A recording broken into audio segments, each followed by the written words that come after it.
So very happy Sunday to you. इतना अच्छा लग रहा है कि सुबह सुबह उठते से ही डीटी हमने स्टार्ट किया है, वो भी संडे के दिन। सो इट्स लाइक कि वैसे भी संडे को लेट उठते होगे तुम लोग जनरली, और मेरी इच्छा तो और भी थी कि 6:30 को ही रखे, पर ठीक है क्योंकि अभी 7 o'clock पे ही लोगों को नींद नहीं खुल रही है, they have not started to join, तो तुम लोग 6:30 को करते ही क्या। कोई बात नहीं, चलो। तो a very good day to you and a very happy Sunday. आज का दिन तुम्हें बहुत सारा डीटी पढ़ना है because you have lots of target for specifically DT. ठीक है, तो I hope on Monday I will find कि मैम हो गया जितना पीजीबीपी कराया था, and whatever the target that I have given for transfer pricing. I'm not saying go with the question transfer pricing, but at least lecture खत्म हो जाना चाहिए. I hope it would be done today. ठीक है. So now we will start with the further things about PGBP. एक बार section number 36 over हो जाए, फिर हम एक बार क्विक रिव्यू फिर से ले लेंगे 28 से लेके 36 का. तो अभी हम आते हैं वापस से किस पे, सेक्शन नंबर 36 पे. बहुत नॉर्मल सी बात है भाई, सेक्शन नंबर 36 डिडक्शन बता रहा है, कुछ स्पेसिफिक डिडक्शंस की बात करता है. उस स्पेसिफिक डिडक्शन में बेड डेट्स हमने स्टार्ट किया था, राइट. बेड डेट्स का मतलब क्या है, सुष्मित वीडियो ऑन करो.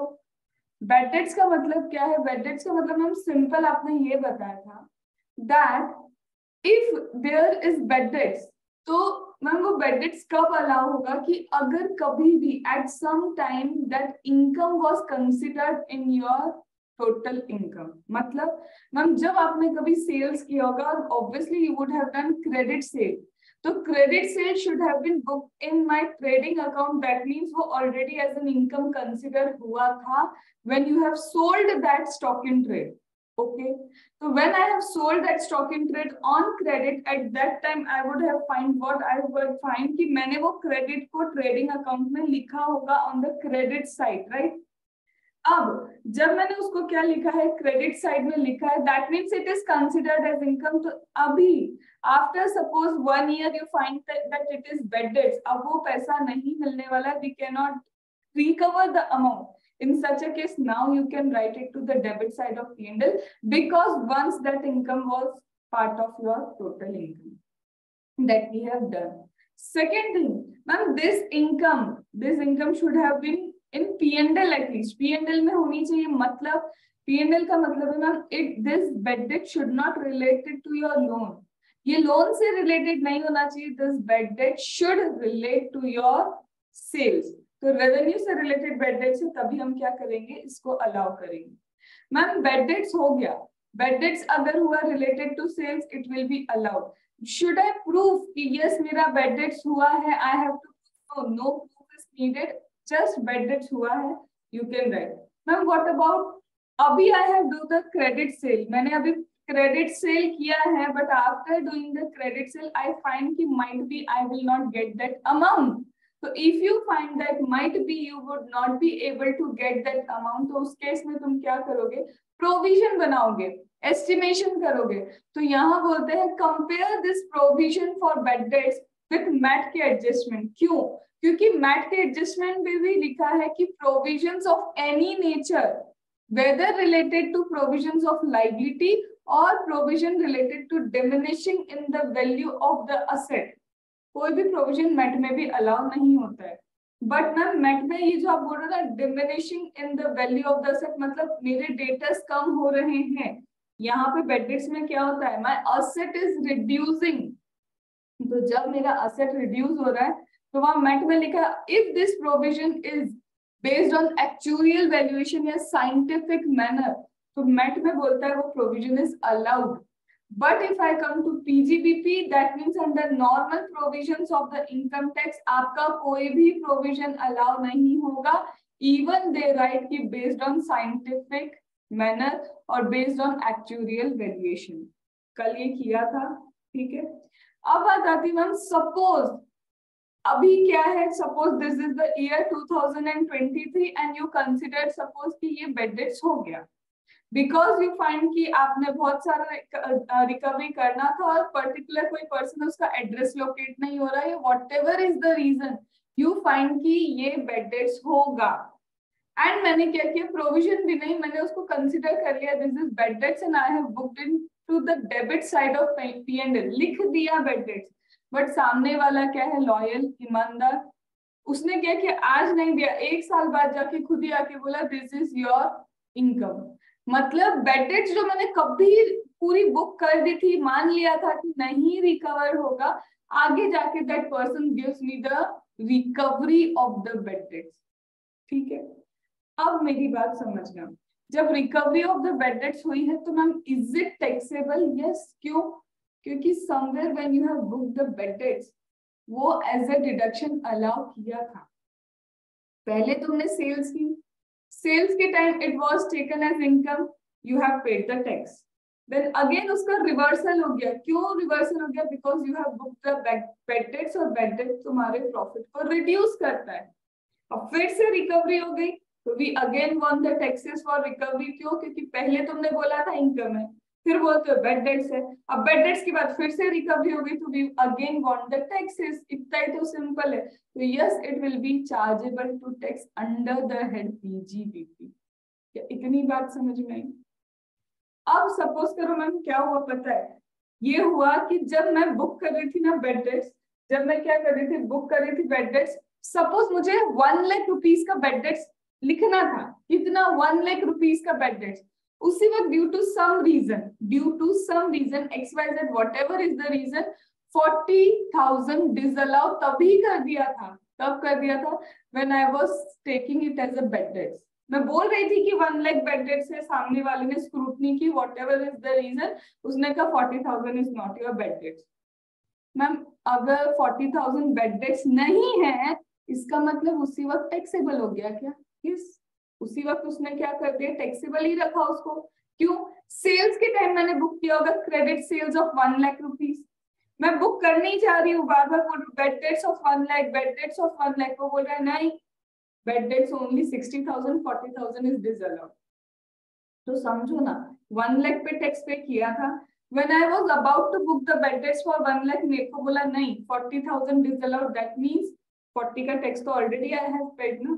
क्या ये लॉजिक समझ में है कि 40,000 का टैक्स तो already I have paid, because वो ऑलरेडी क्रेडिट हुआ था मेरे ट्रेडिंग अकाउंट में। मैम नाउ ये जो बेड डेट्स है, आपने 60,000 बुक किया, 40,000 तो डिसअलाउ हो गया। अब आफ्टरवर्ड्स पता है फिर से रिकवरी हुई। कितने की रिकवरी हुई? लेट्स से मैम रिकवरी हो गई 30,000 की। कितने की? 30,000। मतलब सामने वाला फिर से क्या है, ही इज वेरी लॉयल, उसने आके मेरे को पैसे दे दिए, बोले मैं इतने ही दे पाऊंगा due to my terms and जो भी मेरी अभी कंडीशन चल रहा है, सर्कमस्टेंस चल रहा है, ये लो मैम 30,000 रख लो। अब मेरे को ये बताओ, should I tax this 30,000 under the head PGBP? करना चाहिए मुझे ये tax under the head PGBP? No ma'am, नहीं करूंगी। क्यों? करूंगी पता है क्या? आई विल बी सेइंग 60,000 तो वैसे ही बेड डेट्स है, वो जो 40,000 तुमने मेरा डिसअलाउ किया, already you have taken taxes, तुमने वो 40 के टैक्स तो ऑलरेडी उस वक्त ले लिए थे, because at that time you have disallow. तो जो चीज डिसअलाउ होती है, I have already paid taxes on that disallowed amount. तो इसका मतलब उस 40 में से 30 मेरे पास अभी आया है। I am not saying person wise compare होगा, ऐसा नहीं होता है, ये तो मैं एक पर्सन का एग्जांपल ले रही हूँ। बट मुझे रिकवरी कितने की हुई? 30,000 की। मैं क्या बोलूंगी, आउट ऑफ दैट 40,000 ऑलरेडी 30,000 का टैक्स आई हैव पेड। मैंने 30 का पे कर चुकी हूँ। क्यों? क्योंकि उस time due to some reason और any reason you have disallowed my bad debts. Now that 40,000 का disallowance with taxes paid on that 40,000, 30,000 की रिकवरी इससे एडजस्ट होगी और 10,000 ही बचेगा अब जो डिसअलाउड है, तो नहीं लगेगा टैक्स। मैम और सुनो क्या, when it was bed debts और when you have sold the stock in trade, वो बिजनेस आपके नाम का था, you were the owner of the business। क्या बोल रहे हो? आप ओनर थे बिजनेस के। Okay, now suppose ma'am this happened in 2020, आपने 2020 में कुछ बेड डेट्स किया था, ठीक है, आपने बुक किया था कि this is my bad dates in year 2020। अभी पता है कौन सा ईयर चल रहा है? 2023, and your business is discontinued. ओहो, अब तो बिजनेस ही नहीं है जीवन में। मैम अब रिकवरी का क्या करोगे? रिकवरी टैक्सेबल नहीं होनी चाहिए। Why? Because there is no business. अरे ऐसा नहीं होता है। Even if you do not have business now, but it relates to the business you have carried on earlier. Even if you do not have continued business now, but you have business that was carried out in previous year or earlier years, तो भी वो bad debts taxable है। bad debts की recovery क्या होगी? Taxable होगी। Okay, ma'am second question. Suppose 2018 की बात करते। 2018 में you were having certain business. Okay, you were having certain business. अब वो बिजनेस आपने क्या किया? किसी और को ट्रांसफर कर दिया। You have transferred the business to some other person. Okay, अब मतलब ma'am owner of the business change क्या हो गया? ओनर ही चेंज हो गया मेरा। तो मैम इनकम किसने बुक की? आपने। You have book the income. Credit sales आपका था। बैड डेट्स किसने बुक की थी? आपने। Credit sale of the business आपने बुक किया। बैड डेट्स किसने बुक की? You have book the bad debts. अब रिकवरी उसको हुई who is now the owner of the business. तो वो बोलेगा भाई ना मैंने टैक्सेस पे किए, ना मैंने बेनिफिट लिया, अब रिकवरी हो गई तो मैं टैक्सेस कैसे पे करूं? बिकॉज मैंने थोड़ी ना उधर सेल्स किया था तो मैंने टैक्सेस पे नहीं किए। बैड डेट्स का बेनिफिट मैंने नहीं लिया, तो why that new owner will pay the taxes now? तो उस केस में bad debts recovery not taxable under the head PGBP. मतलब not taxable under the head PGBP. बोलना क्या चाह रहे हो? कुछ इंटरप्रिटेशन तो निकालो। Not taxable under the head PGBP का बोलो। टैक्सेबल अंडर अदर सोर्सेस में। एग्जैक्टली वो ये नहीं बोल रहे कि टैक्सेबल ही नहीं होगा। इतना मेहरबान तो इनकम टैक्स एक्ट हो ही नहीं सकता। It is not taxable for you under the head PGBP, but now it is your income from other source. Understood? तो कुछ स्टूडेंट्स का इंटरप्रिटेशन रहता है टैक्सेबल ही नहीं है। क्यों? अरे ये तो देखो क्वेश्चन नंबर 1 में है, दे सेड कि this is the change of the owner, और तुम धड़ल्ले से क्या करके आते हो? बैड डेट्स रिकवरी पीजीबीपी में गई। अरे ये तो देखो चेंज ऑफ ओनर दिया है या डिसकंटिन्यूड बिजनेस की रिकवरी है। If the recovery is of the discontinued business, PGBP head में टैक्सेबल होगा। But if it is the recovery by a new owner, income from other source में taxable होगा, but income is taxable because it is recovery of bad debts. Understood? इतना हुआ। Ma'am और कुछ है क्या इसमें जीवन में? अरे अभी तो चालू हुआ है बैड डेट्स। मैम आपने क्या बोला था? क्या बोला था मैंने? Provision for bad dates will not be allowed even it is on scientific basis, even it is actuarial basis. Allow नहीं होगा। बट मैट में आपने बोला था अलाउ होगा। मैं बार बार रिपीट कर रही हूँ मैट वाली चीज, so that you should know. MAT के क्वेश्चन में if they have given scientific basis तो डन। अगर नॉर्मल प्रोविजंस में वही चीज होगी तो you should not allow that. ठीक है? तो ma'am provision for bad debts है, आप बोल रहे हो अलाउ नहीं होगा, बट एक बिजनेस को तो अलाउ होगा। क्या है वो बिजनेस? Banking business. तो provision for the bad debts is allowed in case of banking business. ठीक है?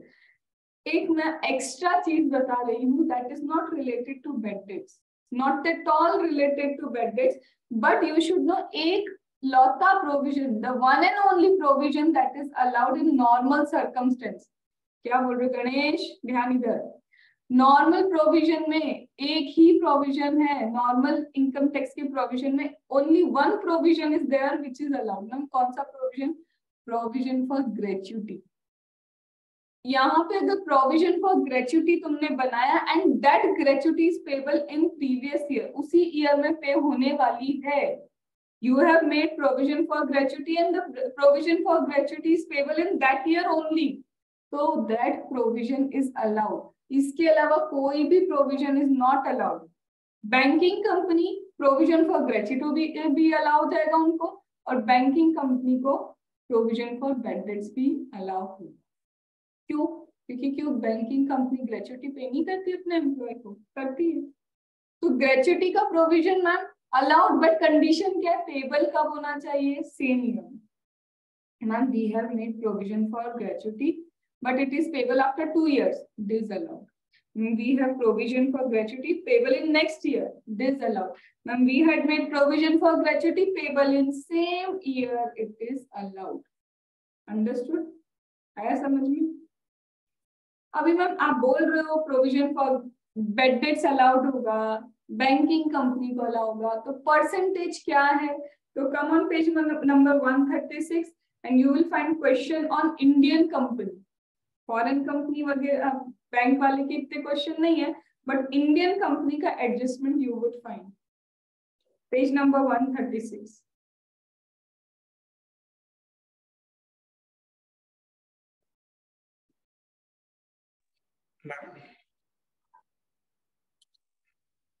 As you said, there is no need to prove the bad debt now. Then why, what will be the case of disallowing of this bad debts?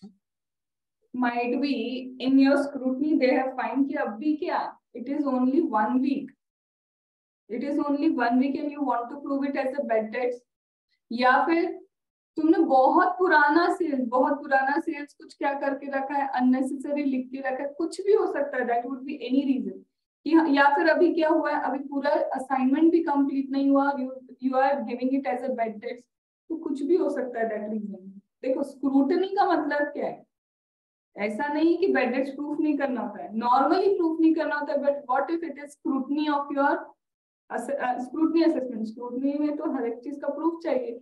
और bad debts क्या है, bad debts is a loophole actually. अब लोग क्या करते हैं, if देखो मेरी ये देखी हुई चीज है कि बैड डेट्स को तो ऐसे नहीं लिखेंगे कि डेटर्स कितने हैं, किस हिसाब से हम चेक करें कि एजिंग क्या है, क्या है. बस क्या करेगा अकाउंटेंट, ठक ठक ठक हमको प्रॉफिट कम करना, ये लो 70 लाख का या 7 लाख का बैड डेट्स. अरे ये तो देख लो 7 लाख का bad debts age wise match भी कर रहा है या नहीं कर रहा. Are you getting? तो कई जगह तो रैंडमली ये हो गया बैड डेट्स. जैसे क्लोजिंग स्टॉक हमारा बढ़ जाता है, क्लोजिंग स्टॉक हमारा कम हो जाता है, डिपेंडिंग. अगर मुझे प्रॉफिट इंक्रीज करना है तो क्लोजिंग स्टॉक बढ़ गया, मुझे प्रॉफिट. और ऐसा तो होता है ना मैम, पहले हम क्लोजिंग स्टॉक डिसाइड करते हैं, फिर बाकी के अंदर की चीजें डिसाइड होती है, and that is a fact. तो जब ये पकड़ में आ जाता है फैक्ट, तब वही होगा ना अलाउंस एंड डिसअलाउंस. ठीक है, चलो ऑन पेज नंबर 136 क्या लिखा है मैम, इंडियन कंपनी का provision for bad dates. Ma'am it should be 8.5% of gross total income.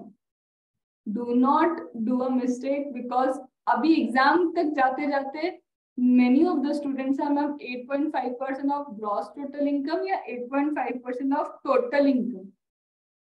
It is gross total income before this deduction. क्या बोल रहे हो मैम, फिर से बोलना, gross total income before this deduction. इसका क्या मतलब है, बाकी डिडक्शन तो दो, सिर्फ इस डिडक्शन को नहीं देना है. तो लिख रहा है वो ग्रॉस टोटल इनकम, बट ये वो बोलना चाह रहा है कि सिर्फ इस डिडक्शन को स्किप करना है and you have to calculate normally. क्या मैं यूं भी बोल दूं टोटल इनकम, हाँ, बट उसमें क्या अभी माइनस नहीं हुआ है, इसका deduction has not been given. Understood? तो ग्रॉस टोटल इनकम जिसमें ये डिडक्शन नहीं देना. नहीं मैम, और थोड़ा सा इसको तो सोचना पड़ेगा. तुमने अभी मेरे साथ अग्री किया कि कैन आई से total income before this deduction, is it correct? Total income before this deduction, is it correct? No. So what is the reason, why are you saying कि it is not correct? Because total income is after chapter 6 deduction. Chapter 6 deduction, that is also okay. Sachin तुम्हारी आज आवाज अच्छे से नहीं आ रही travelling में, तो प्लीज अभी नहीं म्यूट पे रहो तुम. मेरे को है ना थोड़ा सा समझ पता है क्या नहीं आ रहा कि ये चल क्या रहा है. मैं वो बोल रहा है ग्रॉस टोटल इनकम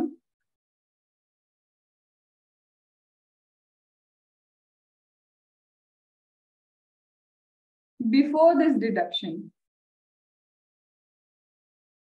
एंड मैं बोल रही हूँ कि इसकी जगह मैं ये लिख दूं क्या, total income before this deduction. क्योंकि gross total income before this deduction का मतलब यही ना, other deduction you can subtract, बस इसको मत सबट्रैक्ट करना. And total income before this deduction भी तो वही हो गया ना कि सारे डिडक्शन दे दिए, बस ये वाला deduction I have not given. तो मेरे को थोड़ा सा कंफ्यूजन हो रहा है, you have to only clear this कि क्या दोनों को ऐसे लिख सकती हूँ, कैन आई डू सो, बोलो, and I want a valid reason.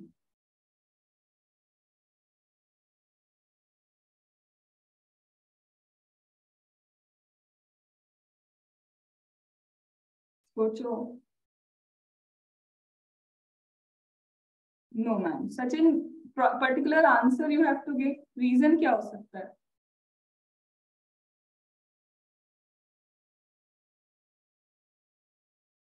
चलो तुमसे Total income may include another deductions also other than this deductions. नहीं, वो बोल रहा है ना that total income only before this deduction, मैं तो क्लियर बोल रही ना, total income before this deduction. Specifically रुकी हूँ इस पॉइंट पे और इतना टाइम दे रही हूँ, दैट मीन्स कुछ तो सीखना ही है इसके अंदर से। चलो बिग 4 का इंटरव्यू है, ठीक है, या फिर whosoever is going for the practice, पूछ लिया तुम्हारे क्लाइंट ने तुमसे, ये समझो मेरे एक इम्पोर्टेंस जो मैं बोलूँ ना, इंटरएक्टिव होने का एक रीजन होता है। You are in the practice, तुम प्रैक्टिस में, और योर क्लाइंट इज आस्किंग मैं ऐसा कर दूं क्या, बात तो वही पड़ेगी, and you are sitting like on a silent mode. उसको कितनी देर लगेगी ये समझने के लिए चल भाई दूसरे चार्टेड अकाउंटेंट के पास जाने, और कितनी देर लगेगी बिग 4 के इंटरव्यूअर को ये समझने में कि let us block this person for 6 month. मतलब क्या बोल रहे हो, if you fail in big 4 का एक इंटरव्यू तो 6 महीने तक आप उस कंपनी में नहीं जा सकते, आप उसका इंटरव्यू नहीं दे सकते। तो क्या करोगे, चुप रहोगे या कुछ तो ट्राई करोगे ना? मैं ये नहीं बोल रही अनशन कुछ भी ट्राई करना, नहीं, वो भी इंप्रेशन खराब करता है, बट एटलीस्ट कुछ तो लॉजिक देने की कोशिश करो। क्लास में कहाँ से तुम ब्लॉक हो जाओगे? Yes ma'am may be set up and carry forward हो सकता है ना? एग्जैक्टली वही है। अब नहीं बोल रहे थे तो क्या हो रहा था? If you are not speaking, तुम्हें पता भी नहीं चलने वाला, तुम बैठे हो, पता नहीं है तो बोलते ही नहीं, उससे क्या होगा? अभी बोला, दिमाग चलाया, एटलीस्ट अब नेक्स्ट टाइम के लिए यू वुड हैव कॉन्फिडेंस की बोल के तो देखें, क्या पता सही निकल जाए। ये मैं ऑलमोस्ट हर क्लास में स्टूडेंट्स को समझाती हूँ, दिल्ली मुंबई के students are far smarter than us, not in terms of concept, specifically communication skill. तो जब उनका कम्युनिकेशन स्किल्स बहुत अच्छा है तो तुम्हें बीट पता है ग्रुप डिस्कशन में कहाँ करना होगा, इस पे पहले उनको बीट करना होगा, बिकॉज दिल्ली एंड मुंबई के literally students know how to do a very good communication. तो if you want to stand somewhere, तो तुम्हें ये चीजें यहाँ से भी है ना, ग्रुप डिस्कशन ही तो चल रहा है, बोलो, बोल के गलत ही बोलोगे क्या हो जाएगा? Are you getting negative marking? नहीं, बट तुम्हारा कॉन्फिडेंस ही इंप्रूव होगा। अभी अब्दुल ने ट्राई किया, हो गया उसका आंसर करेक्ट, खत्म हो गई बात। इनकरेक्ट होता तो मैं क्या बोलती कि नहीं ये सही नहीं है, कोई और ट्राई करो, बस। Why you are just dragging, तुम भागते क्यों अपने फेलियर से? भाग ही तो रहे हो कि गलत बोलेंगे तो पता नहीं क्या हो जाएगा। तो बोलो ना गलत, क्या दिक्कत है? यहीं पे मौका है कि गलत बोल के भी कुछ नहीं होगा, आगे जाओगे तो गलत बोल के तुम्हारा इंप्रेशन भी डाउन होगा, गलत बोल के शायद कहीं ब्लॉक भी होगी, गलत बोल के शायद तुम्हारे से छोड़ के किसी और चार्टेड अकाउंटेंट के पास भी जाएगा इंसान। Are you getting? ठीक है, चलो। तो यहाँ पे सबसे पहले मैम समझो, अब हम समझ गए, क्या समझ गए? When it comes to ma'am gross total income, हम जब स्पेसिफिकली मैम किसकी बात करते हैं, जब हम स्पेसिफिकली ग्रॉस टोटल इनकम की बात करते हैं मैम, ग्रॉस टोटल इनकम में you do deduction, agree, deduction तो होता है, बट यू आर सेइंग ना total income before this deduction, उसको छोड़ देते, but ma'am gross total income के साथ एक चीज होती है carry forward and set off भी होता है। After set off and carry forward, ये दो चीजों के बाद I get the total income. If you are writing की total income before this deduction, इसका मतलब कैरी फॉरवर्ड सेट ऑफ भी कर लिया, you have already done the set off and carry forward, जबकि language is written gross total income means carry forward and set off भी नहीं करना। Are you getting this? क्योंकि when you are coming from this to this, that means deduction भी गए as well as you have done set off and carry forward too, but यहाँ पे clear लिखा है मैम कि सिर्फ before this deduction, that means आपको भी कैरी फॉरवर्ड नहीं करना, सेट ऑफ नहीं करना। Are you getting that logic? तो अगर तुमने रेंडमली क्या कर दिया, if you have randomly written this, जो मैंने बोला कि total income before this deduction मतलब सेट ऑफ कैरी फॉरवर्ड करने के बाद यू विल कैलकुलेट 8.5, रॉन्ग, वो गलत हो गया। तो ये फ्रेम ऑफ सेंटेंस पूरे के पूरे सही क्वेश्चन को भी क्या कर देगा, 0। ठीक है, चलो तो छोटा सा स्टिकी नोट या फिर यहाँ पे साइड में जगह एक्सप्लेन करो कि नहीं लिख सकते टोटल इनकम बिफोर डिडक्शन, और उसको रीजन लिखो, because gross total income minus deduction and carry forward set of which should not happen in GTA. अपनी लैंग्वेज में अपने आप को समझाने के लिए लिखो छोटे से उसमें कि दोनों का डिफरेंस क्या होता है।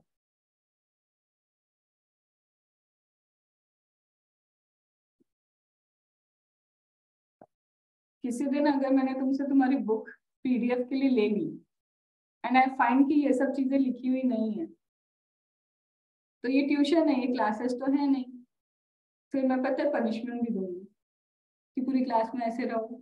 याद है वो बचपन वाली चीज है, इसलिए प्लीज लिखा करो, मत ऐसे करो, बाद में कुछ याद नहीं रहेगा रीजन। इसको बोल रही हूँ मैं स्पेसिफिकली है जो मुझे लिखता हुआ नहीं दिखता। अब वो अपने आप खुद ही समझ जाओ कि कौन लिखता हुआ मुझे नहीं दिख रहा है।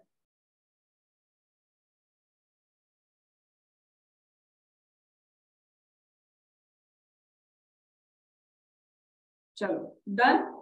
तो ma'am if it is Indian company की gross total income before this deduction 8.5 and aggregate average advance made by rural branches ने जितना एडवांस दिया है, average advance by rural branch, average advance जितना ओवरऑल एवरेज करेंगे, इट इज एवरेज, ये सिर्फ total advance नहीं है, एवरेज करेंगे। एवरेज मतलब ओपनिंग क्लोजिंग इतना डिटेल में नहीं जाना बिकॉज ये नहीं पूछा जाता है, बट इतना याद रखना भाई, फ्रेमिंग और प्रोविजन ये वर्ड जरूर लिख लेना, एवरेज लिखा है, सिर्फ एग्रीगेट नहीं है, एग्रीगेट एडवांस नहीं है, aggregate average advance they have written, और उसका कितना है 10%, and that should be in rural branches. तो मेन चीज what you should write at least, जो तुम भूलोगे वो एवरेज वर्ड है। तुम लिखोगे aggregate advances by a rural branch and उसका कर दोगे 10%, वो एवरेज वर्ड जरूर लिखना, because behind the scene average का मतलब कुछ और है, वो एग्रीगेट नहीं है। ठीक है, चलो मैम इसके बाद फॉरेन बैंक हुई, पब्लिक फाइनेंशियल इंस्टीट्यूट है, स्टेट फाइनेंशियल इंस्टीट्यूट है, अरे other than Indian bank whatever name you find 5%। नहीं मैम इंस्टीट्यूट ने कुछ गलत नेम दे दिया और हमसे जज करने की कोशिश की, आर यू गेटिंग? इंस्टीट्यूट ऐसा करेगा भी कि चलो एक ऐसा नाम बताते हैं जो इसमें लिखा ही नहीं है, बच्चा समझ भी पा रहा है कि नहीं, ऐसे नहीं होता है। So if it is Indian bank, ma'am कितना था 8.5% of the GTI before deduction plus 10% of the aggregate average advance, खत्म। एंड मैम इसके अलावा कुछ भी मिले, चाहे फॉरेन चाहे इंडियन चाहे NBFC, whether it is foreign, whether it is NBFC, whether it is Indian, whether it is foreign bank, 5%। Now 5% किसका? GTI, again GTI before this deduction। और इसके बाद कुछ है क्या मैम? नहीं, finally I can say bad debts वाला part खत्म है। तो एक बार बेड डेट्स के लिए हो जाए, बेड डेट्स मैम तभी you can book when it is your sales related bad debts and कभी it has been in your income in earlier previous year. If due to ICDS states that you should not book this income. So, if ICDS के reason से I cannot book the income, but condition ये कि कभी तो मेरा income book होना चाहिए P&L में, trading account में, in that case ICDS के reason से ये हो रहा है, तो I can say कि you can claim the bad debts also. Ma'am, if bad debts is related to my loan, that means other than sales, so that bad debts is not allowed. Ma'am, in case of bad debts, no proof is needed. Ma'am, provision for bad debts is not allowed. Ma'am, provision for bad debts is allowed in case of banking company, and if it is an Indian bank, in such a case, 8.5% of the GTI before this deduction plus 10% of aggregate average advances by the rural bank. That is it. Ma'am instead of rural bank institute write urban bank वहीं समझ जाना, तुमको उसको नहीं लेना है, only 8.5% of GTA, other than this it is 5% of GTA before this deduction. इसके अलावा मैम बोलते हैं bad debts have been recovered by the same assessee, previously bad debts हुआ था, अभी सेम असेसी रिकवर करता है तो chargeable to tax under the PGBP. Ma'am bad debts earlier year में हुआ था, it is recovered but by new owner, it is chargeable under the head income from other source. Ma'am, bad debts have been recovered, but now the business have been discontinued. It is chargeable to tax. It is again chargeable to tax that we have done all together right now. Done. तो provision for bad debt सारा खत्म हुआ। Ma'am इसके साथ आपने gratuity बताया था कि provision for gratuity is allowed only in case when gratuity payable in the same previous year. ठीक है? अभी this is all about bad debts done. इसके बाद वो फैमिली प्लानिंग वाला earlier we have done, that is yesterday only we have done the family planning वाला part. अब फिर से आ जाओ पेज नंबर 137 पे। क्या बोला है? सिक्योरिटी ट्रांजैक्शन टैक्स और commodity transaction tax if you have paid on stock in trade, तो डिडक्शन अलाउड अगर तुमने स्टॉक इन ट्रेड पे एसटीटी या सीटीटी पे किया है तो। मैम क्या बोल रहे हो? एसटीटी और CTT if you paid on stock in trade that is allowed as deduction, but ma'am what about capital gain? उसमें ये अलाउ नहीं होता है, that we will later on understand. ठीक है, तो सिंपल सा था कि स्टॉक इन ट्रेड पे STT paid, stock in trade पे सीटीटी पेड अलाउड। इसमें इससे ज्यादा लॉजिक अभी नहीं है जब तक capital gain we will not do. Capital gain में it is disallowed in some case. अब इस पे आ जाओ star star star because we have question on this. Transfer to special reserve, there is question. Transfer to special reserve, Meenal video on. Ma'am एक question था, gross total income के अंदर बाकी हेड ऑफ सैलरी भी तो ऐड होता है ma'am, तो फिर मैम ये थोड़ा अलग नहीं होगा मैम कि ना अपन हाउस का इनकम आ रहा है उसको भी इंक्लूड कर, रेंट पे दिया हुआ है कोई प्रॉपर्टी बैंक का और कुछ और भी चीजें हैं, मतलब कैपिटल गेन हो रहा है उसको करे तो मैम गलत नहीं होगा? मेरे को बोलने तो समझ गई तुम्हारा। अब मेरे को एक चीज बताओ, बैंक ने अपने एम्प्लॉय को, bank has given to its employ house, ठीक है, रहने के लिए दे दिया, तो you should know in your house property inter level पे what you have done. Inter level पे यू हैव डन कि वो हाउस प्रॉपर्टी की income is not house property, वो पीजीबीपी है। ठीक है, दैट इंटर लेवल पे यू हैव डन कि अगर आप बिजनेस के लिए हाउसेस लेते हो और उसको एम्प्लॉय को देते हो तो वो हाउस प्रॉपर्टी नहीं होता, वो पीजीबीपी हेड में टैक्सेबल होता है पहले से। अब बैंक खुद जाके तो नहीं रहेगा, it is an artificial entity, वो वाला तो रूल आउट हो।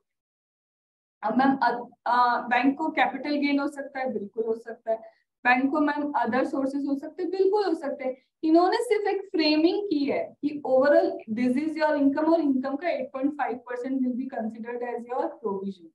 That is just a benchmark they have given, और उसको यू कैन नॉट जज कि ऐसा क्यों कैपिटल गेन पे, क्योंकि उन्होंने सिर्फ ओवरऑल लिया है, they are not going debtor wise. क्यों मैम ऐसा क्यों? अरे बैंक के डेटर ही तो होंगे सारे के सारे, बैंक इज गिविंग लोन, तुम बैंक का डिपॉजिट एक्सेप्ट कर रहे हो, दैट इज ऑल्सो कि बैंक के लिए क्या है कि मोस्ट प्रोबेबली लोन देते वक्त क्या है, only debtor debtor debtor, and you would understand कि डेटर डेटर डेटर मतलब कितने डेटर। बैंक की इनकम क्या है, लोन नहीं है।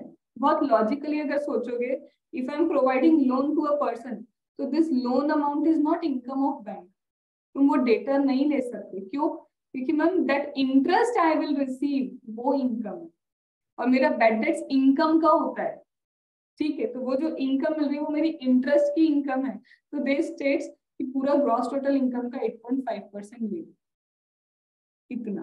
ठीक है, तो ये जस्ट उन्होंने एक बेंचमार्क डिसाइड किया for the purpose of calculating the provision for bad debts. Estimation has not been left to bank कि तुम डिसाइड करो, हमने बता दिया कि इतना करना है, that is it.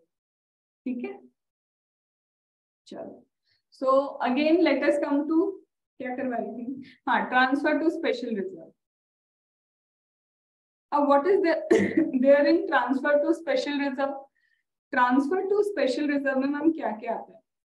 The deduction is allowed to financial corporation giving long term finance. सिर्फ लॉन्ग टर्म फाइनेंस देने पे आता है टू फाइनेंशियल कॉर्पोरेशन. अभी इसमें मिस्टेक के चांसेस का है. देखो क्या दिया है कि actual amount you have transfer to reserve. सबसे पहले क्या लोगे? Actual amount transfer to reserve. Okay. और it could be 20% of PGBP of core business before this deduction,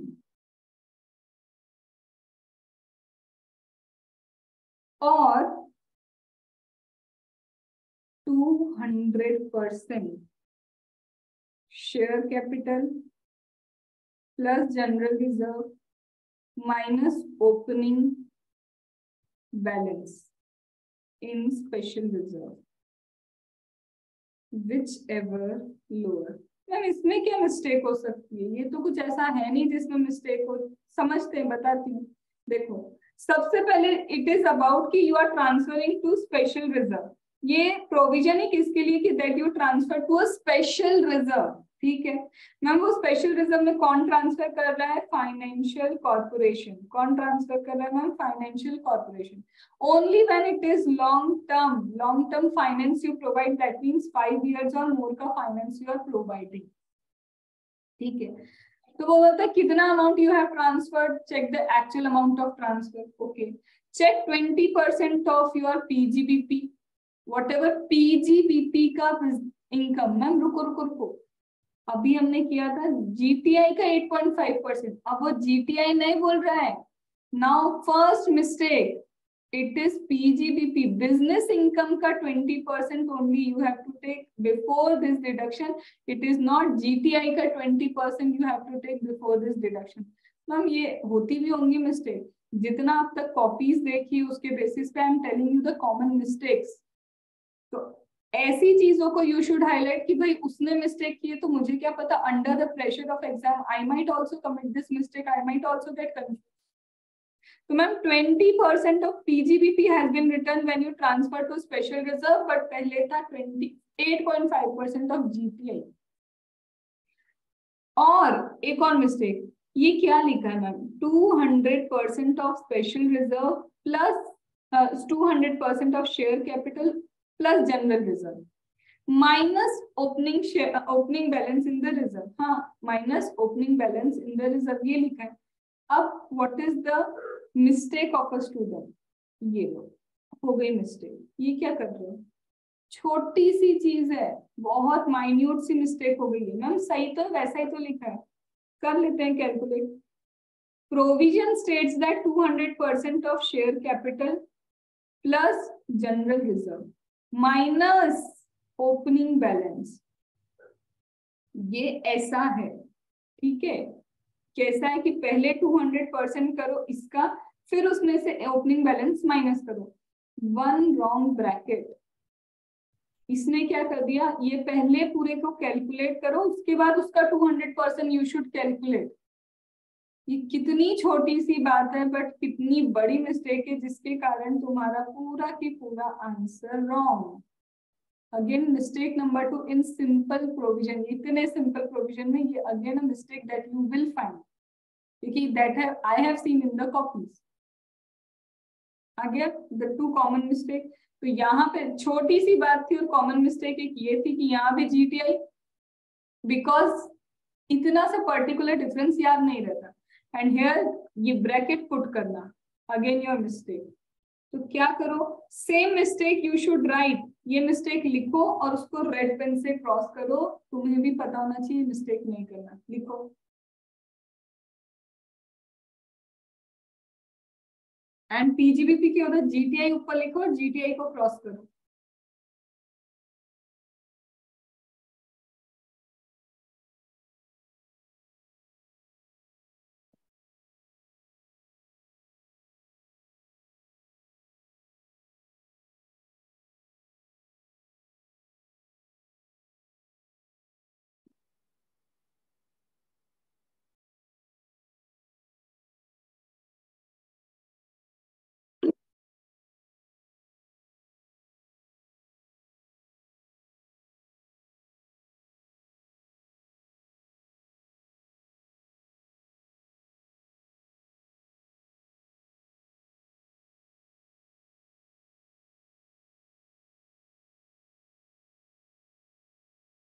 done. चलो अब मैम व्हाट इफ आपने ये डिपॉजिट कर लिया, you have transfer to the reserve, अगर विड्रॉ कर लिया इस रिजर्व से तो whenever you will withdraw that is chargeable to tax under the head PGB. मतलब for the time being accumulation के लिए we are allowing it as a deduction, but whenever you will withdraw from this reserve it is chargeable under the head PGB. मतलब कहना है से ये accumulation basis का deduction है कि I am accumulating it in a reserve, allowed as deduction. When you will withdraw it is taxable under the head PGBP. Understood? कोई condition नहीं है, बस एक्यूमुलेट करना चाह रहे हो। अभी हम बोल रहे हैं डेफरमेंट ऑफ टैक्स है, और कुछ नहीं है। Are you getting the logic of the provision? This is just deferment of tax. जैसे ही तुम विड्रॉ करोगे पीजीबीपी में टैक्सेबल है।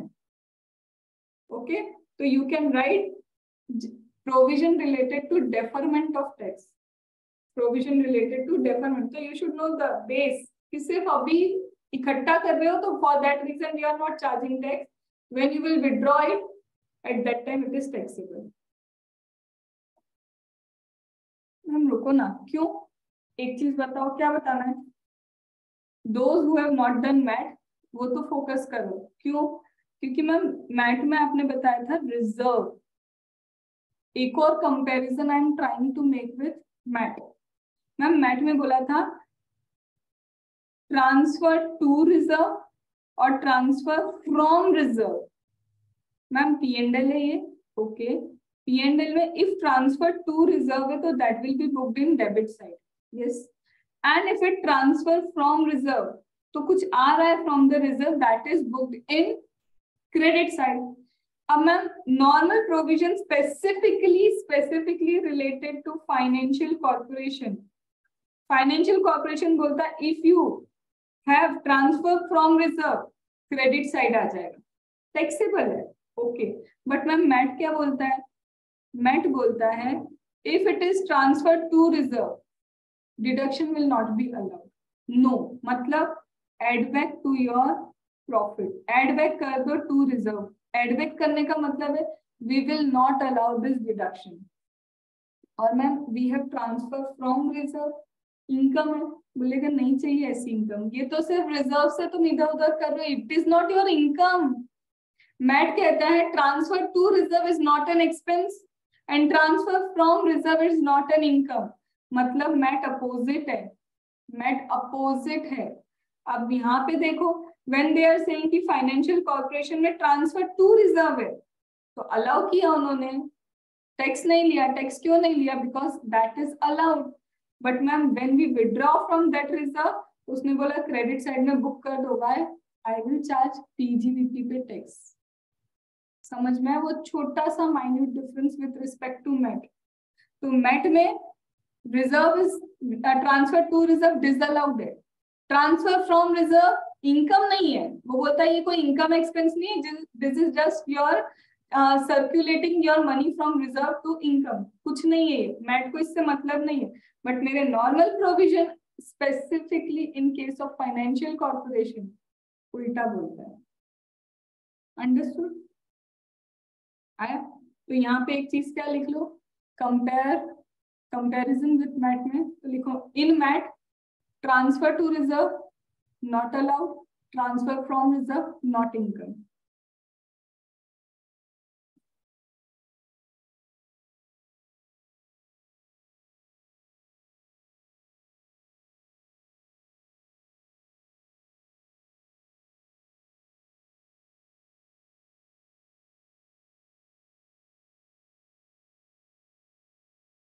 डन।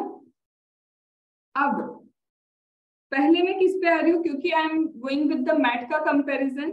यहाँ पे लिखा ना परचेस ऑफ शुगर केन के नीचे मार्क्ड टू मार्केट लॉस लिखा है, मार्क्ड टू मार्केट लॉस। अब उस पे आ रही हूँ।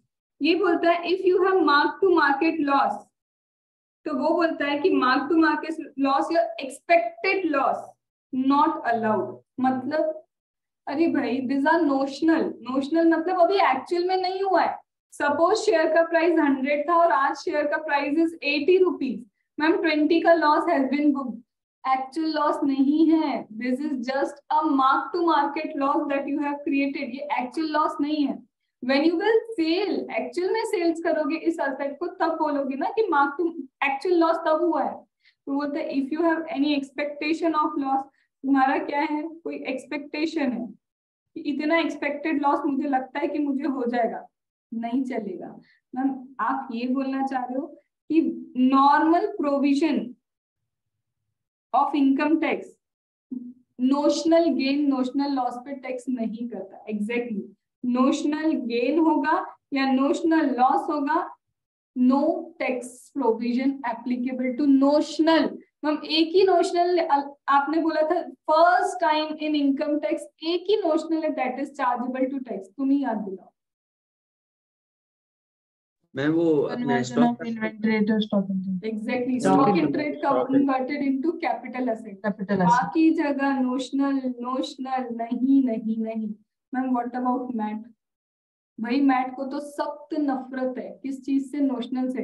एवरीवेयर यू विल फाइंड कि नोशनल नोशनल नोशनल, मैट बोलेगा this is not income, this is not expense. तो ma'am whether it is normal provision whether it is MAT का प्रोविजन, दोनों एक ही बात करते हैं। यस, दोनों की बातें सेम है। दैट मीन्स नोशनल नोशनल ना तो नॉर्मल प्रोविजन में कंसिडर होता है, ना ही it is considered in MAT. Understood? Ma'am ICDS की बात करें, आईसीडीएस अगर अलाउ करता है तो ही दिस इनकम और expenses allow. So for that you have to check ICDS. Ma'am अगर स्पेसिफिकली आईसीडीएस किसी इनकम को अलाउ करता है, नोशनल इनकम को कंसिडर करता है, और आईसीडीएस स्पेसिफिकली किसी नोशनल लॉस को कंसिडर करता है तो चलेगा, अदरवाइज नो नो नो। तो दिस इज एन एक्सेप्शन कि generally not allow, but if ICDS से कि ये लॉस हुआ है, ये नोशनल है बट अलाउ करना है तो करना। अंडरस्टूड? मैम उसने आपने बोला गेन का भी बोला, पर यहाँ पे तो लॉस का ही लिखा हुआ है। तो अपोजिट भी तो हमको सोचना है ना। अच्छा, अब ऐसा होगा क्या कि लॉस वो कंसिडर करने नहीं दे रहे पर नोशनल गेन पे टैक्स लेंगे क्या वो? नहीं। एक तरफ उनको बोलो कि notional loss is not allowed as deduction, तो they can not charge gain भी, नोशनल गेन पे भी वो टैक्स नहीं ले सकते। For that reason, both the side I have told you. Done? Ma'am actually वो स्टॉक इन ट्रेड है, उसमें भी नोशनल गेन और notional loss as per ICDS allowed होगा? आईसीडीएस के हिसाब से तो उसमें दिया ही नहीं। मतलब आईसीडीएस के पॉइंट ऑफ व्यू से ये जनरल है कि नोशनल गेन और नोशनल लॉस अलाउड होगा या स्पेसिफिक? आईसीडीएस स्पेसिफिक एक है for this kind of mark to market losses and all, ठीक है, स्पेसिफिक है। But when it comes to stock in trade has been converted into capital asset, उस पे ICDS applicable नहीं होता, वो तो स्पेसिफिकली सेक्शन में इंक्लूड किया है, ठीक है। इन जनरल किसी चीज पे लगना है तो आईसीडीएस बताता है, and for that specific ICDS is there. But if I talk about this fair market value वाला कॉन्सेप्ट, तो वो तो specifically they have included in section, so there is no linkage of that with the ICDS, ठीक है। चलो ये हो गया। मैम ये शुगर केन वाला आ जाए क्या? ये क्या है शुगर केन का? तो बोलते हैं कि कोऑपरेटिव सोसाइटी, कोई भी कोऑपरेटिव सोसाइटी अगर शुगर केन मैन्युफैक्चरिंग का काम करती है, manufacturing of sugar from sugar cane, तो मैम उनको शुगर केन तो खरीद के लाना पड़ेगा। They have to purchase sugar cane in order to manufacture sugar. तो सिंपल सी बात बोली है कि the price of that sugar cane should be, जो गवर्नमेंट ने फिक्स किया है ना, या तो उतना होना चाहिए या उससे कम होना चाहिए। लॉजिक क्या है? गवर्नमेंट ने फिक्स करके रखा है this is the price for the sugar cane. एक शुगर केन 50 रुपीज का you can purchase, that is fixed by the government. Either 50 का परचेज करो, 40 का करो, 20 का करो, 10 का करो, allow allow allow. About that will not be allowed because you can not increase your expenses. Understood? Simple सा है। तो लिखा है इक्वल टू और less than the price fixed by government. Reason क्या है? Unnecessary hike of price you can not do, क्योंकि expense increase नहीं करना। शुगर केन से शुगर यू आर मैन्युफैक्चरिंग, जो प्राइस गवर्नमेंट ने फिक्स किया है दैट प्राइस और less than that price will be allowed. सिर्फ you have to read this properly. एक क्वेश्चन में है दे हैव यूज्ड दिस, सिर्फ एक क्वेश्चन में यूज किया है। So can I say the 36 section has been completed? ठीक है, 36 finally complete हुआ।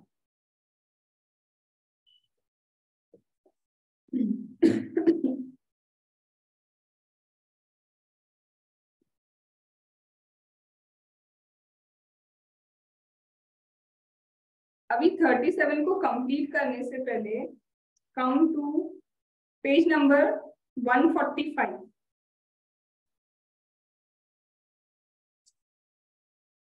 Page number 144. क्या है ma'am page number 144? That is cash payment वाला पार्ट. क्या था cash payment? Every time cash payment है तो वो 10,000 वाला you have to check what is this 40A3, वही चेक करना है. तो इसको पहले कंप्लीट कर लेते फिर किसी नई चीज को उठाएंगे. मैम ये क्या है? Notice this word, if you पे ग्रेटर देन 10,000, इफ यू पे greater than 10,000 in a single day to a single person. Single day भी होना चाहिए, सिंगल पर्सन भी होना चाहिए. सपोज चिराग को एक बार 10,000 दिए और उसी दिन रात को फिर बोला ये 10,000 और ले लो. सिंगल डे भी हो गया, सिंगल पर्सन भी हो गया. मैम सपोज करो, क्या सपोज करना है? इसमें क्या लिखा है? Cash payment greater than 10,000 to a single person in a single day.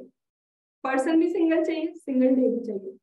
Suppose ma'am I have sold, ma'am आपने कितना आपने परचेज किया. Suppose ma'am you have purchase 50,000 का stock in trade from Akshay. कितने का स्टॉक इन ट्रेड खरीदा मैंने उससे? 50,000. अब मेरे को क्या किया? सौरभ ने क्या किया? इनवॉइस बना के दिया. मैम कौन Saurabh? Akshay will know better कि सौरभ कौन है. ठीक है, तो सौरभ ने क्या किया? मुझे इनवॉइस बना के दे दिया. अब इनवॉइस बना के दिया कितने का? ऑब्वियसली 50,000 का. अब सौरभ को भी पता है, अक्षय को भी पता है, मेरे को भी पता है क्या? Single day single payment, single day single transaction greater than 10,000 single person को नहीं होना चाहिए. अब मैंने क्या किया? आई हैव पेड सबसे पहले इक्वल टू 10,000 टू सौरभ. अब सौरभ ने क्या किया? दिमाग लगाया. मैम पहले मेरे को दिया, अब जाके आप क्या करो? अक्षय को 10,000 दे दो. मैम पर्सन तो चेंज हो गया. लो खोल लो, खोल. बहुत खुश होने लग गया. मैम वो खोल. मैंने कहा Saurabh invoice is same. Same invoice पे तुम एक बार खुद को भेजोगे और मेरे से 10,000 के अबाव लोगे, दूसरी बार अक्षय को भेज के 10,000 से अबाव लोगे. That will not B okay. Single person का मतलब वहां पे इंटरप्रिटेशन नहीं है कि पर्सन चेंज हो सकते हैं. That is you only. तुम सिर्फ क्या कर रहे हो? उसी सेम इनवॉइस पे चाहते हो कि सेम डे में मैं 10,000 के अबाव पे करती हूँ. वो अलाउड नहीं है. Are you getting? तो इसका इंटरप्रिटेशन ये मत लेना मैम कि सिंगल पर्सन, हमने पर्सन ही चेंज कर दी. ऐसा नहीं है. That is you are utilising the loophole. And एक second ma'am, intention of law ये है कि सिंगल पर्सन इंटरप्रिटेशन कर रहे हो, तो क्या इंटेंशन ऑफ लॉ ये है कि सिंगल पर्सन. पर मैंने क्या किया? Saurabh tried to misutilize this word single person. क्यों? इंटेंशन लॉ का ऐसा नहीं था, बट तुम ऐसा इंटेंशन लॉ का बता रहे हो. बताओ ये टैक्स अवॉइडेंस है या टैक्स इवेजन है या टैक्स प्लानिंग है? What is it? Tax avoidance, tax evasion और टैक्स प्लानिंग? जिन्होंने किया वो तो बताओ. From tax avoidance. Tax avoidance. Tax avoidance है ये. This is tax evasion. नहीं हो सकता क्या ये? No, ma'am. By using the loophole, we are avoiding the tax, ma'am. Whenever you use the loophole, तुम क्या कर रहे हो? loophole यूज कर रहे हो wordings का. You are trying to use the loopholes in the wording. Interpretation ये नहीं था कि बस पर्सन चेंज कर देना काम चल जाएगा. पर्सन चेंज का मतलब है सौरभ से आई हैव परचेज और कोई और शॉप है उससे भी मैंने परचेज किया है, वो पर्सन चेंज होता है. तो इंटरप्रिटेशन ऑफ लॉ को you are misinterpreting. That is tax avoidance. But हम इलीगली कुछ करेंगे तो इलीगली कुछ करना है टैक्स इवेजन. तो यहीं पे तुम लोगों ने भी नहीं किया. I am explaining you the concept. ये इतना छोटा सा ही चैप्टर है. टैक्स इवेजन क्या होता है ma'am? What is tax evasion? Evasion. Tax evasion का मतलब है illegally you are trying to take the benefit to avoid the tax. Illegal word focus करो. दिमाग में क्या डालना है इवेजन के लिए? इवेजन मतलब चोरी. Illegally you are doing that. Ma'am what is tax avoidance? हम अवॉइड कर रहे हैं टैक्स को. अवॉइड करना मतलब लिखा है क्लियरली समझो उस चीज को, अवॉइड क्या करना है. Clearly it has been mentioned, but you are trying to misinterpret it. That was not the interpretation of law. You are trying to avoid by creating a wrong interpretation. That is what avoid करना. किसी को avoid क्यों करते हो? समझ रहे हो बेचारा कुछ बोल रहा है, हम अवॉइड कर देते. तो हमारा लॉ कुछ बोल रहा है, हम अवॉइड करके क्या कर रहे हैं? नहीं, ऐसा नहीं. हम तो अपने हिसाब से ही चलेंगे. मैम फिर what is tax planning? Tax planning का मतलब एटीसी का डिडक्शन किसने दिया? ऑलरेडी इनकम टैक्स बोल रहा है कि invest in mutual fund, we will give you deduction. Invest here, we will give you deduction. मतलब already that is allowed as per law, that is tax planning. Ma'am last क्या होता है? Tax management. बोला है ना, if you want carry forward of the losses, please file your return on or before the due date. तुम करोगे फिर on or before due date file. If you want to claim any deduction, then again return should be filed on or before due date. Maintenance of your documents properly. कभी scrutiny आ गई तो we should have every document prepared properly. That is tax management. 4 चीजें मैंने बोली. One is tax evasion, चोरी. Evasion मतलब चोरी, illegal word you have to put. Ma'am avoidance, avoid कर रहे हैं किसी को, मतलब वो कुछ बोल रहा है, सही बोल रहा है, avoid कर दिया. लॉ में सच लिखा है, सही लिखा है, but you are misinterpreting. Tax avoid करने की कोशिश करना. मैम टैक्स प्लानिंग खुद लॉ बोलता है कि do this investment, ऐसा करो, वैसा करो, and we will allow you the deduction. That is according to law, you can plan accordingly. Ma'am, 4th, that is tax management. Manage your invoices, manage your documents properly. Due date के पहले return file करो. That is what tax management. अभी के अभी लिख लो. Those who have not done. ये इतना छोटा सा topic है. Tax planning, tax evasion, avoidance, and you have one question on that. Sticky note निकालो और लिख लो. मैम टैक्स अवॉइडेंस और टैक्स एविजन में हम आके टैक्स कम पे कर रहे हैं मैम, बट आके डिफरेंट रूट से मैम. एक आके लूप होल, एक आके इलीगल यूज करें, बट आके दोनों को सजा एक ही रहेगी.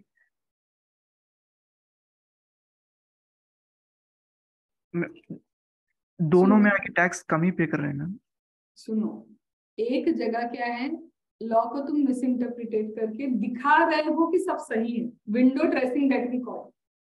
You are doing window dressing in tax avoidance, but when it is tax evasion, वो विंडो ड्रेसिंग नहीं है.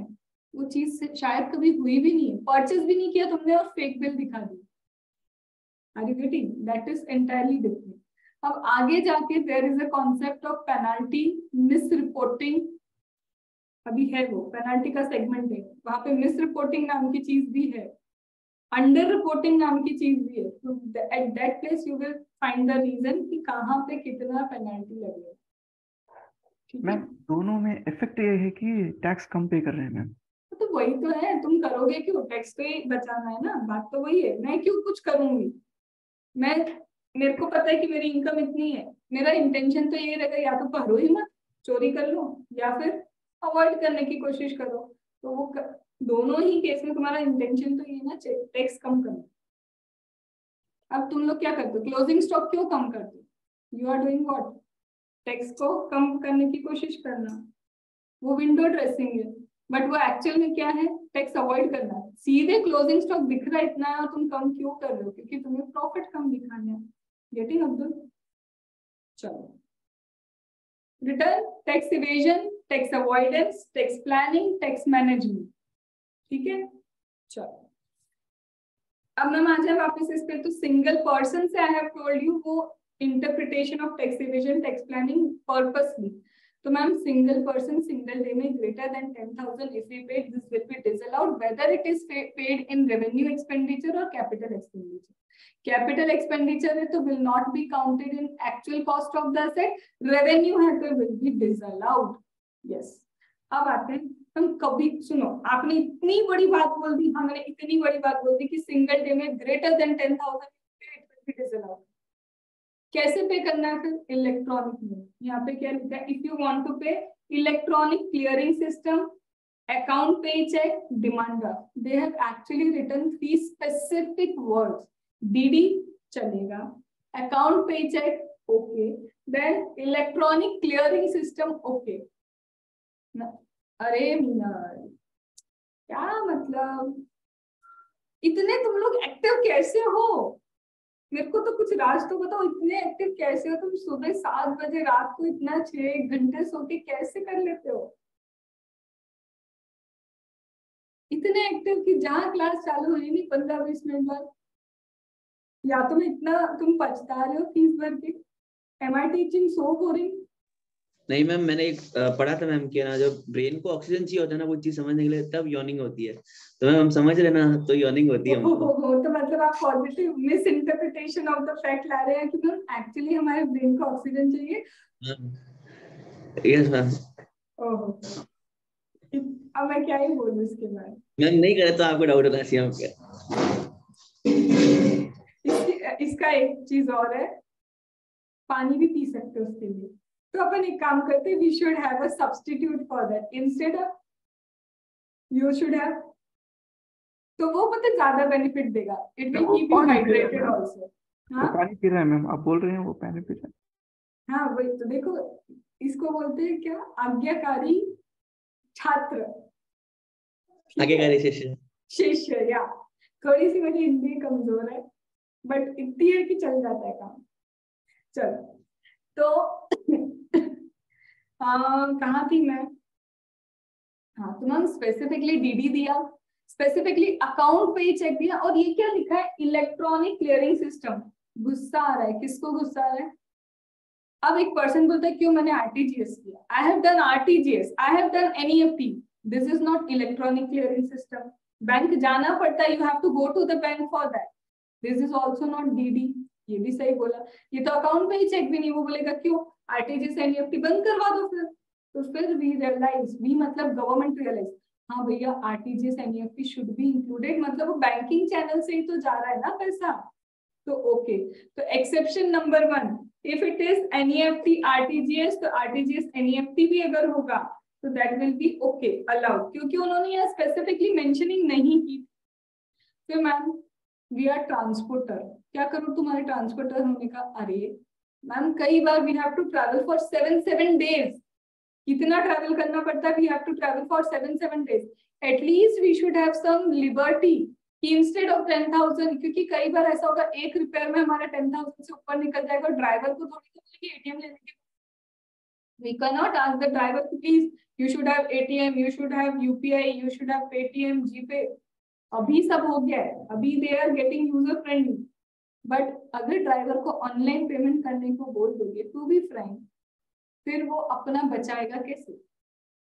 समझ लो कि क्या बोलने की कोशिश कर रहे हो। वो ये करते हैं, पेट्रोल नहीं भी खत्म हुआ होगा तो नहीं मम्मी पेट्रोल खत्म हो गया था, रिपेयर एंड मेंटेनेंस नहीं भी हुआ था तो अरे ये हो गया था। ऑब्वियसली एक जेन्युइन नेचर है, तो फॉर दैट रीजन उन्होंने कहा ट्रांसपोर्टर के केस में 35,000 तक कैश अलाउ। तो गो टू द लॉजिक, क्यों अलाउ किया, ना कि हाँ किया ट्रांसपोर्टर 35 ऐसे रखने मत बैठ। रीजन समझो कि okay for them that is needed. Third ma'am और क्या है यहाँ पे? थर्ड बोलता है, मैम सुनो ना, क्या सुनना है, कि मुझे पता है ऐसी जगह भेजा वर्क करने के लिए जहां पे देयर इज नो एटीएम, कुछ भी ऐसा नहीं है कि from where I can do the electronic transaction. जैसे I have been sent to a place for a job for more than 15 days where I don't have my account, मेरा account ही नहीं है। शिप पे भेज दिया तुमको वर्क करने के लिए, क्या करोगे? समंदर में बोलोगे कि एटीएम खोल लो, या फिर एक बैंक चैनल वहां पे भी होना चाहिए। Are you getting the logic? Might be in the between of the sea you would not get network also. क्या करेगा बेचारा? For more than 15 days you have send a person for a job and he don't have the access to his account, उसको तो allow करो कि he can pay in cash. तो ma'am क्या क्या हमारे लिए नहीं नहीं नहीं वाला होगा? पॉइंट नंबर 1, ट्रांसपोर्टर की लिमिट इज 35,000। देन यहाँ पे क्या दिया है? फोर्थ वाला पॉइंट, फोर्थ वाले पॉइंट पे आ जाओ। Some of the pointers are missing here. हाँ बोलो। कितनी देर चलेगी वो क्लास? अभी कितना टाइम है? I don't know the time also. 8:10. ओहो, मैम आपने तो 7 to 8 बोला था आज। लेट मी कंप्लीट दिस, ये वाला कंप्लीट करने दो, ठीक है? कितने खुश हो गए। मीनल इज लाइक, तुम लोगों से फीडबैक लेके मैं पूछ के रहूंगी कि सच्चा फीडबैक दो कि are you getting bored in the class. Ma'am मुझे तो यही बोलेंगे, अंदर से लगता है कब क्लास खत्म होगी। यार्निंग करे तो ठीक है मैम। नहीं नहीं मैम, ऑक्सीजन ले लें, ऑक्सीजन ले लें। मैम इससे पहले की जो बैच थी उनका भी टाइमिंग यही था क्या सुबह का? उनका तो टाइमिंग था 8:30 और आईडीटी स्टार्ट होता था मतलब शार्प 6:30 पे, और 6:30 नहीं था, पहले आईडीटी का टाइम वो 6:15। बेचारे विंटर्स में भी 6:15 पे शार्प वो लोग आते थे, और ये लोग आते हैं अभी भी। तो तुम लोग ऐसा जो सोच रहे हो इतना अर्ली मॉर्निंग, और इससे बताओ इससे लास्ट अटेम्प्ट की जो बैच है सौरभ सबसे पहले इनिशियली मैंने जो स्टार्ट किया था तब 6 बजे क्लास स्टार्ट होती थी, and every student was sharp eight 6 आ जाते थे। मैम 10th क्लास में मुझे आके 5:30 को जाना पड़ता था मैम। ओहो 10th क्लास, देखा नॉस्टैल्जिक। चलो तो मैम क्या क्या चीजें see, point number 1, come to this exception. दिख रहा है तुमको एनईएफटी वाला पॉइंट, एक्सेप्शन पेज नंबर 145 पे, can you see the NEFT वाला पॉइंट? ठीक है मैम, फिर वो कहाँ है जो आप बोल रहे थे ग्रेटर देन 15 डेज अगर कहीं पे सेंड कर दिया मुझे? Point number 6, payment of salary to an employ who is posted to any other place or ship for 15 days or more than his normal place of duty। कहीं पे उसको भेज दिया 15 दिन से ज्यादा या 15 दिन के लिए, why? Because वहां पे उसका एक्सेस ऑफ अकाउंट ही नहीं है, शिप पे भेजा कहीं भेजा तो ओके अलाउड, वहां पे कैश पे करो। Ma'am it is a book entry. Book entry मतलब suppose I have to give 50,000 to a person, ठीक है, and that person also have to give me 60,000, मतलब उसने मुझसे 60,000 का कुछ लिया and I have to give 50,000। अब क्या करोगे? पहले उसको 50 दोगे फिर उससे 60 लोगे? ऑब्वियसली नो, बुक एंट्री कर दो ना। नेट कितना हुआ? Net receivable is 10,000। मैम 50,000 दे दिया क्या? नहीं, book entry is allowed, even about 10,000 book entry is allowed. Ma'am और क्या होगा? Retirement benefit up to 50,000 if you pay, retirement benefit up to 50,000 if you pay, वो भी अलाउड है। तो यहाँ पे पता है तकलीफें आ रही। पहला तकलीफ किसको है? NEFT RTGS. Second is what? मुझे ऐसी जगह भेज दिया, I don't have access to my account. Third is what? Third यहाँ पे आ गया it is just a book entry I am doing, उसको भी बोलोगे क्या पेमेंट किया? नहीं। देन फोर्थ इसमें क्या आएगा? Ma'am I am at such a place वहाँ बैंकिंग फैसिलिटी नहीं है, अब मैं क्या करूँ? That is also allowed कि if you are at a place when there is no banking facility, for an example गांव में जाओ, रूरल एरियाज में लाइट भी नहीं होती अभी कितनी देर तक, तो बैंकिंग फैसिलिटी तो दूर की बात है, सो चलेगा, नॉट एन इशू। देन इसके अलावा क्या है? एग्रीकल्चर वालों का क्या करोगे? एग्रीकल्चर वालों को भी यू हैव टू अलाउ कि you can pay for more then 10,000 in a single day, single person in cash. क्यों? एग्रीकल्चर ऑब्वियसली किसान लोगों से यू कैन नॉट एक्सपेक्ट कि वो डीडी करेंगे जाएंगे बैंक, तो उनको भी अलाउड है। मैम इसके अलावा there is point ma'am agent principal का कॉन्सेप्ट। एजेंट प्रिंसिपल का कॉन्सेप्ट क्या बोलता है मैम?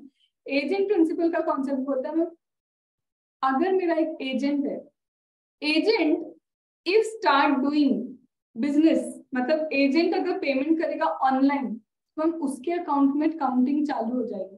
सपोज मैं प्रिंसिपल हूँ, मैंने एजेंट को बोला प्लीज 2 लाख इधर पे करो, ठीक है, प्लीज 2 लाख उधर पे करो, तो अगर ma'am if he start doing from account तो उसके अकाउंट में काउंट होना स्टार्ट हो जाएगा कि इतना lump sum transaction how an agent is doing, how this person is doing who is having salary only of 3 lakh, overall package उसका 3 लाख है। तो are you getting? For them agent के लिए अलाउड है कि इफ दे डू कैश में payment, because उसके account से अगर तुम सब करवाने लग गए तो ये उसके लिए दिक्कत देगा, तो फॉर दैट रीजन एजेंट को भी अलाउड है। Ma'am you said give me $, I am giving you rupee, give me $, I am giving you rupee, ये तो ma'am transaction single person single day you are paying greater than 10,000, अरे allow करेंगे, तो money changer को भी allowed है।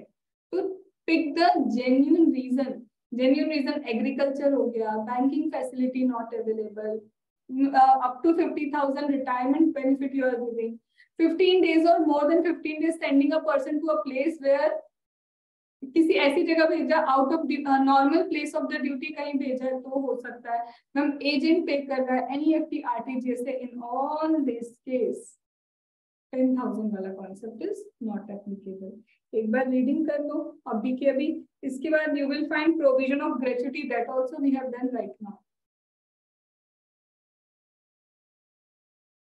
Ma'am यहाँ पे आके any other electronical mode payment करके बोला था मैम, यूपीआई पेमेंट चलेगा ma'am? Yes, UPI payment is allowed. Being UPI, credit card, everything is allowed. UPI वाला मैम, फोन पे पे? Yes. पहले नहीं था, so they have allowed, क्योंकि वो भी तो बैंकिंग के थ्रू ही होता है।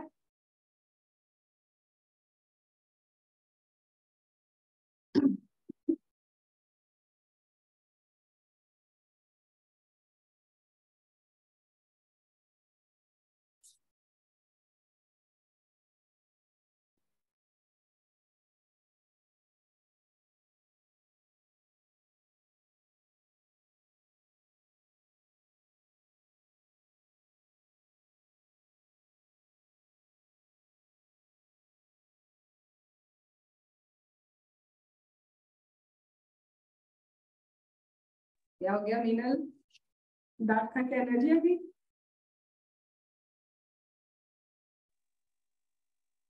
आवाज नहीं आ रही मीनल तुम्हारी, लिख के दे सकते कुछ, आवाज नहीं आ रही। Ma'am, you were yawning na, that's why. अरे I was not yawning, मैं खांसी कर रही हूँ। देखो ना, मेरे पे पॉइंट कर रहे हैं। तुम लोग को ज्यादा ऑक्सीजन नहीं मिल रही?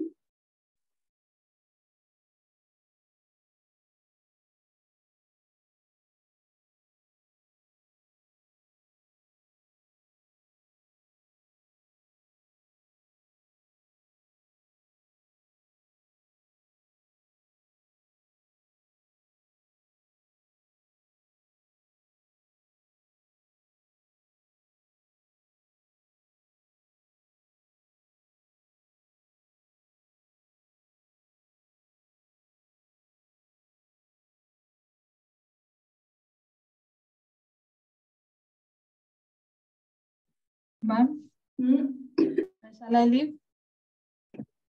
कहाँ जाना है? जाना नहीं है क्या, घर भी ब्रेकफास्ट की तैयारी करनी है। हो ठीक है, जाओ। Thank you ma'am, bye.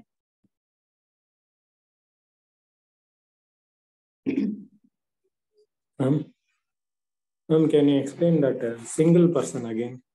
Which Payment person? method. Single person. You gave one example, right? Saurav. Single person means कि it is saying single person, मतलब एक ही person को you are paying.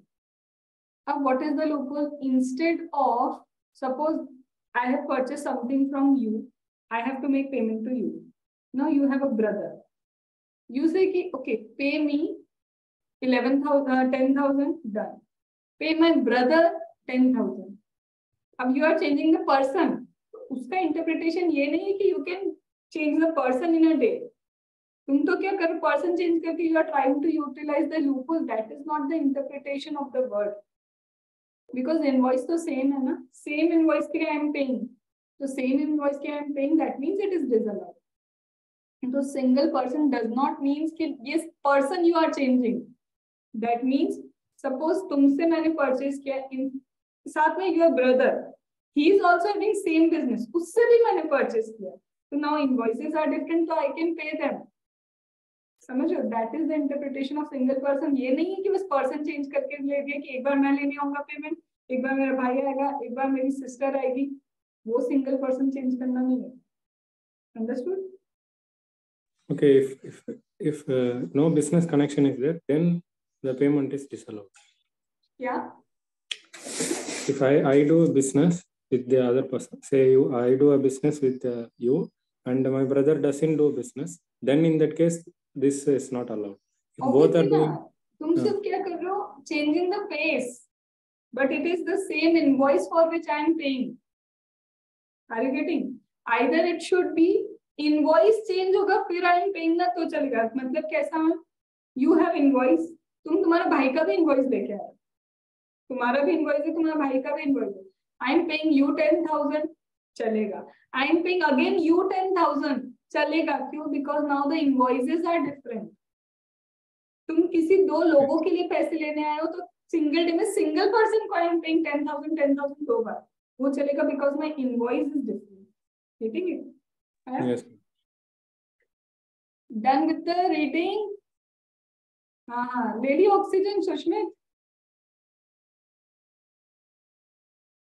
Done with the reading. अब एक चीज ना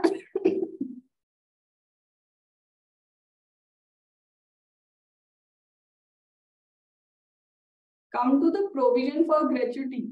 ma'am आपने क्या बोला था? Provision for the gratuity is allowed if it is signed, if it is payable in previous year. That gratuity should be approved. बस एक word you have to highlight कि this gratuity should be approved and payable during the previous year. Ma'am unrecognized gratuity even payable in same previous year provision will not be allowed. सिर्फ ये word I have to highlight कि वो approved gratuity होना चाहिए. Done. What is the target for today? From 28 till this 36 you have to learn properly. And आज मैंने highlight नहीं कराया है. Now you should highlight and तुम देखो कि वो इंपॉर्टेंट वर्ड्स क्या होते. ठीक है? डन. ओके, चलो तो shall we leave. Ma'am IDT की टाइमिंग